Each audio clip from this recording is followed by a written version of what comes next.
like a proof of concept to me that this business can get me the life I want to live. And Gabriel, are you happy that you joined WSB? Yes, I'm very happy that we joined WSB. It helped me make connections with people that are incredible, such as our team, and it helped us get a better lifestyle. So as a family, WSB has given us so much. We get to travel together, work together, grow together, and get stronger as a family. So we're very thankful and grateful that you found WSB, or WSB found us. Awesome. Let's give Rochelle and her son a big hand. Congratulations. We'll see you tomorrow at the parade. All right, thank you. And now also joining me, as you can see, we have some, it's so funny, we don't know what to call ourselves because we're technically the next generation, but we're not kids, you know, so you call us WSB Kids. We're old, we're married and stuff like that. But we are all next generation WSB. So first we have Alec K.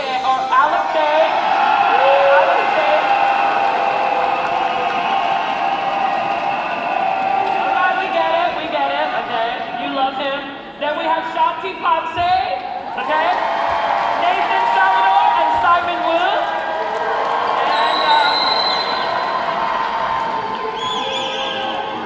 And of course, myself as a daughter of somebody too, Alicia Nguyen, right? Okay? So, I'm just going to show some cute, you want to see some cute pictures of all of us growing up in the business? Oh, can we go back to the first one, please?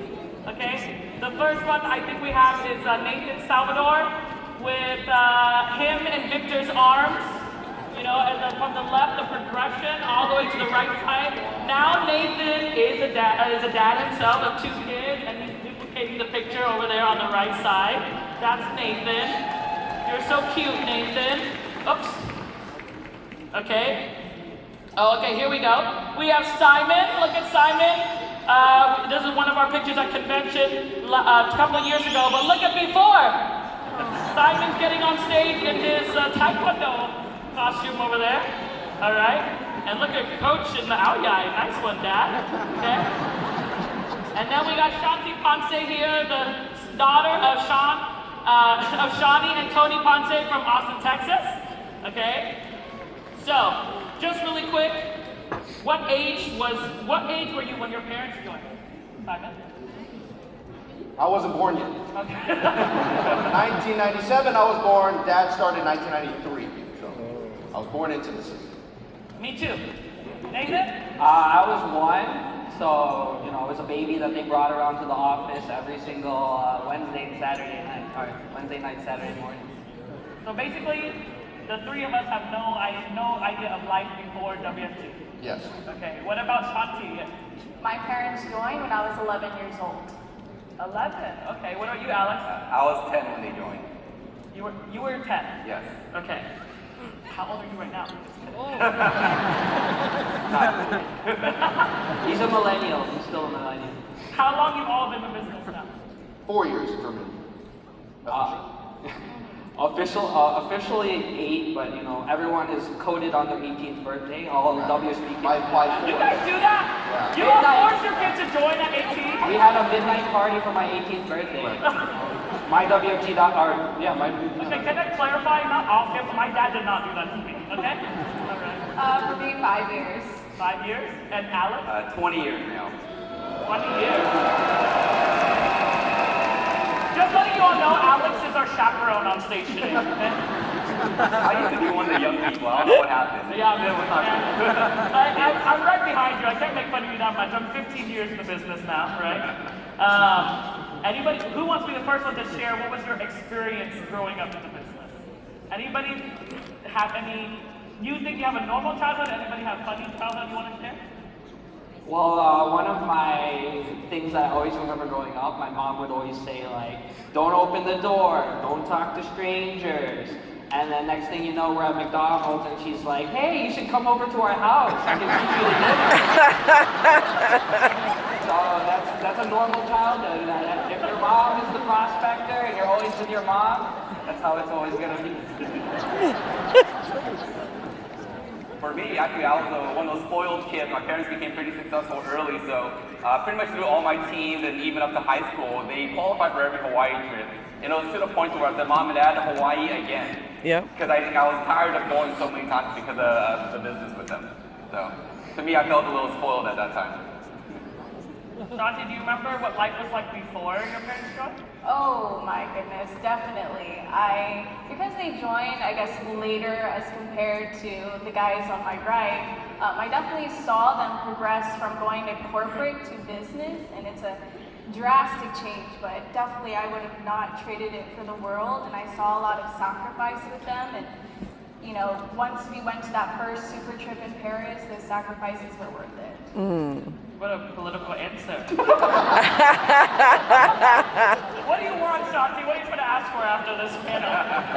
No, but what do you mean when you said that it was drastically different from corporate to compared to when they joined this business? Yeah, I mean, I remember my mom, just background, my mom was the president of a rehabilitation company. My dad was a manager at Dell, and you know, we thought they made it. They were living the American dream, but they really didn't have much time for me and my brother growing up, and so when they started to transition, we started to have more quality time as compared to when they did work corporate. All right, very nice, very good. All right, Simon, I'm sure you have stories. Tell us, Simon. True story, okay? True story. Just one? Okay, so just one true, okay. I think my childhood was pretty normal, actually, but I think my parents gave me everything I needed, but they made me work for what I wanted. What's an example? Okay. Right by our office, my aunt had a little ice cream shop. Not ice cream, but like shaved ice. So at the age of 14, my mom would pick me up from freshman year of high school, drive me 40 miles to my aunt's ice cream shop, make me work from 5 p.m. to 10 p.m., and then my aunt would pay me under the table. That's called child labor. Okay? Good job. And every day she would drive me, and she would wait 5 hours at the office to pick me up. And I was like, man, I'd come home crying. I'm like, why you make me do this? It's so hard.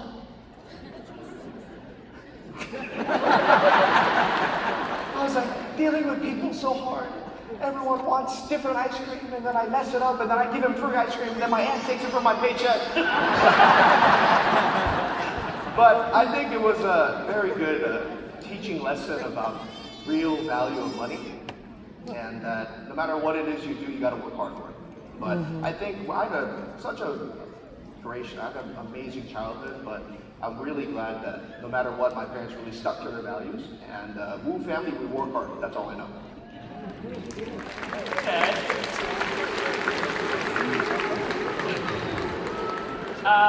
Okay, chaperone, I'm going to make you go first on this question. Chaperone. What, do you remember the moment you decided to join the business?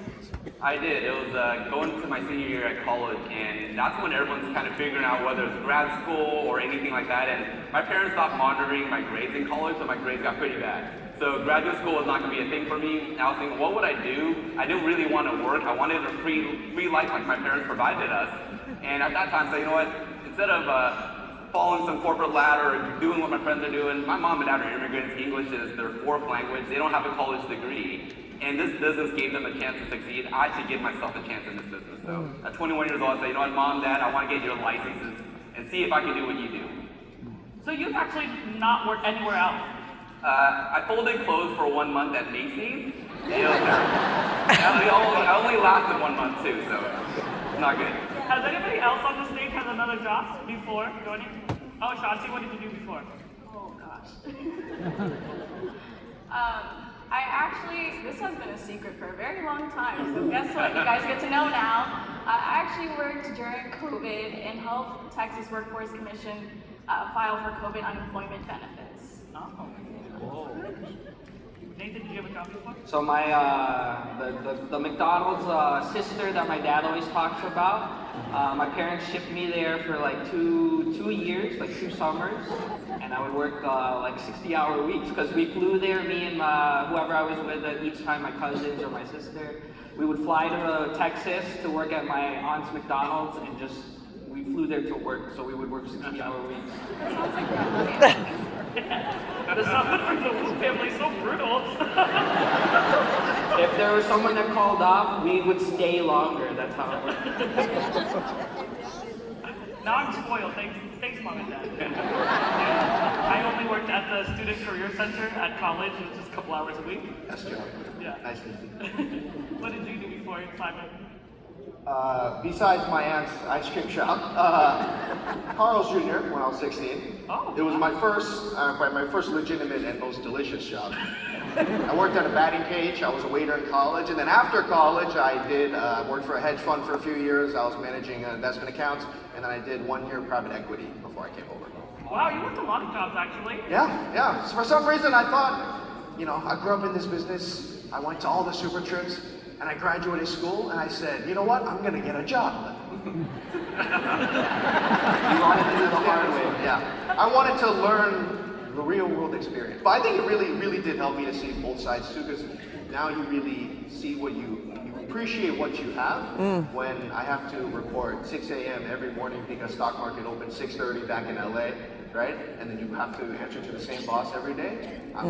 Thank goodness I realized at 24 that it's not for me. Okay, fine. So back to the original question. Since you're the last one to say that story, when did you decide to join? 24. Because of the... Yeah, because of the job. I just felt like they didn't really... I had some jobs that people would kill for, if I'm being honest. I was 21, 22 years old making $150K. I don't think a lot of people would walk away from that job. But I never liked that, if we were all working together in the same company, that no matter how good I was or how bad I was, we all got paid the same. So there was, for me, not a lot of where could I progress to? And I kept dealing with the same people that don't appreciate you. They keep working you, and they just want you to help them help their goals, not trainers who really care about what you want to accomplish. So that's why I'm glad my dad took me to Launch 22, Fresno, California, and that's where I made that decision. Actually, shout out to Alejandra Yelbo. I heard her story and I realized, man, this has always been and still is the place for me. Wow. Okay, Nathan, when did you decide to join?